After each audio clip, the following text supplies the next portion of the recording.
Okay, so today we're going to work on actually solving by completing the square. The part A lesson is just on how to complete the square. So first we have to talk about this thing. Now, when you guys were solving equations with the square root involved, it usually had to do with the Pythagorean theorem. So you were trying to find, say, how big a hypotenuse was. And that being the case, if you got something like the square root of 9, you'd say, it's 3. But there's something that you have to know, and that's there's actually two numbers that multiplied by itself will be equal to 9. Positive 3 times positive 3 is 9, but also negative 3 times negative 3 is 9. So when you square root a number like this, you have to actually write this. And this symbol right here, plus or minus, is telling me that this could either be a positive 3 or a negative 3. So there's sort of like, this has two possible values. The square root of 81 is not just 9, it's actually plus or minus 9, like that. The square root of 1 would be plus or minus 1. And the square root of 25 would be plus or minus 5. Okay, so I talked about that first because that's going to come up when we solve these by completing the square. So what we're going to do is the only time you ever do this is when you're solving by completing the square. As we've talked about with factoring and when we do the quadratic formula, you always want the quadratic to be equal to 0, except if you're completing the square, because this is not a perfect square right now. So what we're going to do is we're going to make it a perfect square. And the way we do that is we're going to start by using the additive inverse.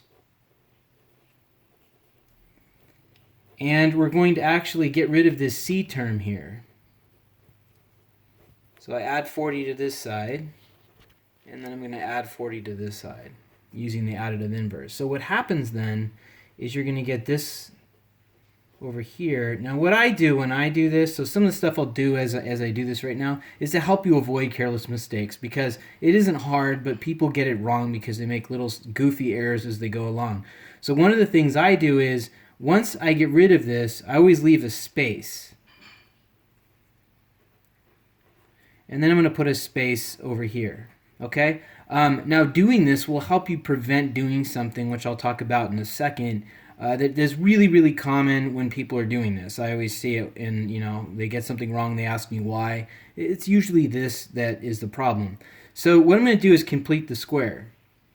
So to complete the square, I need to put something in this space. And so this is what you were doing on the part A. All you had to do was come up with a number to put here so that you had a perfect square. And the way that you do that is you cut this number in half and then you square it. So 18 divided by 2 is 9.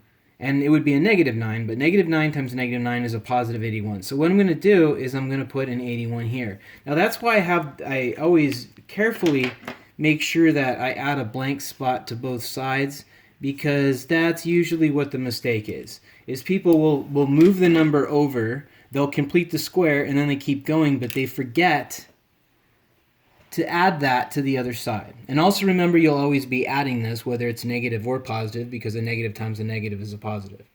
So now that I've completed the square, I can write a perfect square. So the square root of that is m, and the square root of that is 9. And so it's a minus, because that has a minus there. So the new equation comes out like this. And then what I'm going to do is I'm going to get rid of this little exponent out here. And the way I'm going to do that is I'm going to square both sides. So I'm going to square that right there. And then I'm going to square that right there. And then what's going to happen is I'm going to get this equation. So this is where the plus minus thing comes into play. This is going to be a plus or minus. Now, why don't I put a plus or minus over here? Well, the reason is this isn't a number.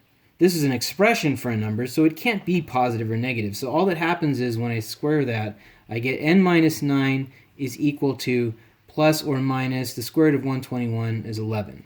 Okay? So now I'm going to talk about what do we do with this? Well, this is actually two equations.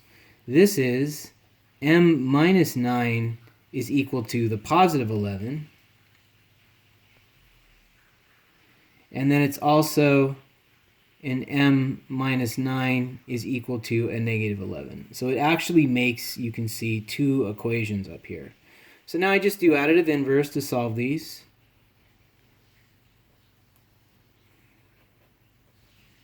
So this one comes to 20.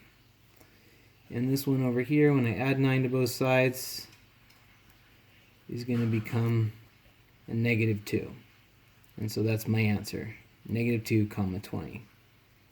Okay, so I'm going to do the one down here just as another example for you to look at. I'm first going to move the 3 over.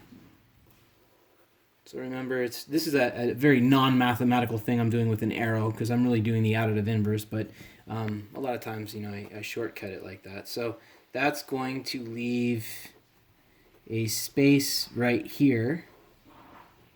And then when I move that 3 over, it's a negative 3, and then I'm going to have a space over here. And so the next step is for me to fill that space by completing the square.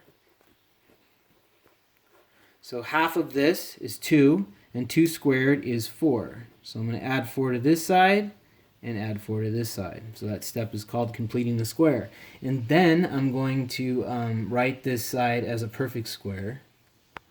So the square root of that is 2, and it's a plus, and this is squared, and this comes to 1. And then I'm going to square both sides. So I have an x plus 2 squared is equal to plus or minus the square root of 1.